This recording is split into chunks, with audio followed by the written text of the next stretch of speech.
Olá! Já parou para pensar se a nossa consciência, o nosso eu, pode existir fora do corpo?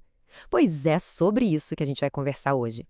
Vamos mergulhar nesse fenômeno fascinante que é a projeção astral, uma verdadeira jornada para além dos limites que a gente conhece. Imagina só, e se fosse possível que o nosso centro de percepção, a nossa consciência mesmo, pudesse se deslocar, sair do corpo e observar o mundo de outro ponto de vista? Parece coisa de filme, né? Mas, na verdade, essa é uma experiência que tem relatos há séculos, em praticamente todas as culturas do planeta. Tá, mas então vamos começar pelo começo. Para a gente poder conversar sobre isso, primeiro a gente precisa entender o que é de fato a tal da projeção astral. Vamos dar uma olhada em como as diferentes linhas de estudo definem essa experiência que é, no mínimo, intrigante. Basicamente, a ideia é a seguinte: é um estado de percepção diferente do normal. É como se a sua consciência, o ponto de onde você observa o mundo, se deslocasse temporariamente para fora do seu corpo físico. A chance de ver as coisas e a si mesmo de uma perspectiva completamente nova. E uma coisa que chama muito a atenção é que esse fenômeno tem vários nomes, dependendo de quem está falando. Viagem astral, projeção da consciência, experiência fora do corpo. Isso mostra que não é uma ideia solta, sabe? Do espiritismo à parapsicologia, muita gente séria estuda essa capacidade da consciência humana.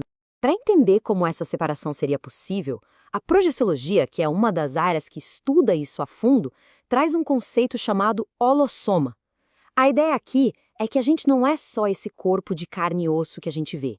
Seríamos um conjunto de, digamos, veículos de manifestação. E esse conjunto seria formado por 4 partes, olha só. O soma, que é o nosso corpo físico, o energóssoma, que seria o corpo das energias, o que nos dá vitalidade, o mental soma, o corpo das ideias, da razão, e o principal para a nossa conversa, o psicossoma, que é o corpo das emoções. A projeção astral seria, então, a separação temporária desse psicossoma dos outros corpos. Certo, a teoria está mais ou menos clara. Mas e na prática? O que de fato acontece durante uma projeção? E talvez o mais importante, vamos falar sobre aquele medinho que todo mundo tem, né? Olha, os relatos que existem são realmente impressionantes. Tem gente que descreve desde a sensação de flutuar ali, em cima da própria cama, até voar para lugares distantes, encontrar outras consciências e até explorar dimensões que sinceramente desafiam nossa noção de tempo e de espaço. É, no fim das contas, uma baita ferramenta de autoconhecimento. Aí chegamos na pergunta de US$ 1 milhão. Aquele medo que trava muita gente que pensa em tentar. Tá, mas e se der ruim? E se eu for e não conseguir voltar mais para o corpo? Pois é, as fontes que a gente analisou dão uma resposta bem direta para essa questão. E a resposta para esse medo tem nome e sobrenome: cordão de prata. Pensa nele como se fosse um cabo de segurança, sabe? Uma conexão de energia super flexível que mantém o corpo astral sempre ligado ao corpo físico, não importa o quão longe ele vá. E o ponto-chave é que, segundo os relatos, esse cordão não tem como se romper enquanto a pessoa está viva. É a garantia de retorno. Qualquer coisa que aconteça com o corpo físico, um barulho mais alto, alguém encostando na pessoa, já puxa a consciência de volta na hora, de forma automática. Resumindo, não dá para se perder por aí.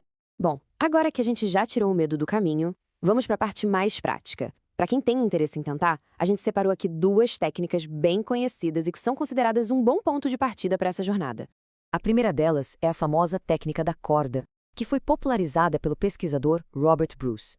Ela é vista como uma das mais eficazes porque foca numa ação, num movimento imaginário, em vez de exigir uma visualização muito complexa. Os passos são bem diretos. Primeiro, relaxar totalmente o corpo. Depois, imaginar uma corda forte, invisível, pendurada logo acima. E aí vem o pulo do gato. A pessoa começa a se puxar para cima nessa corda, com as mãos astrais. O segredo aqui não é ver a cena, mas sim sentir o movimento de subida. É essa concentração na ação que costuma gerar as vibrações que vêm logo antes da separação do corpo. Agora, a segunda técnica que a gente separou usa uma coisa que, bom, todo mundo tem em casa: um espelho. O princípio dela é um pouco diferente. Se baseia na transferência do foco da nossa consciência.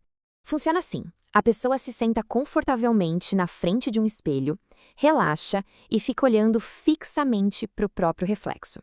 Aos poucos, o corpo vai entrando num estado de sonolência, mas a mente continua focada na imagem. A intenção, o objetivo, é transferir o ponto de vista para a imagem refletida, como se a consciência passasse para dentro do espelho, usando o reflexo como um portal para a projeção. Para a gente fechar, vamos pensar um pouco nas implicações de tudo isso. Se essas experiências são realmente possíveis, o que elas podem nos dizer sobre a natureza da nossa própria consciência e, quem sabe, sobre os verdadeiros limites da realidade? E essa frase do pesquisador Waldo Vieira resume a ideia central de forma brilhante. A proposta aqui não é simplesmente acreditar no que os outros contam. A ideia é que a projeção, quando acontece de forma lúcida, permite que a pessoa troque a crença pelo conhecimento direto, pela experiência em primeira mão. E com isso fica uma pergunta final para a gente refletir. Se a consciência não está presa dentro do cérebro, o que isso significa? Qual é o verdadeiro alcance do nosso ser? E no fim das contas, quais são os verdadeiros limites dessa realidade que a gente percebe todos os dias? A jornada para descobrir, ao que tudo indica, começa dentro de cada um de nós.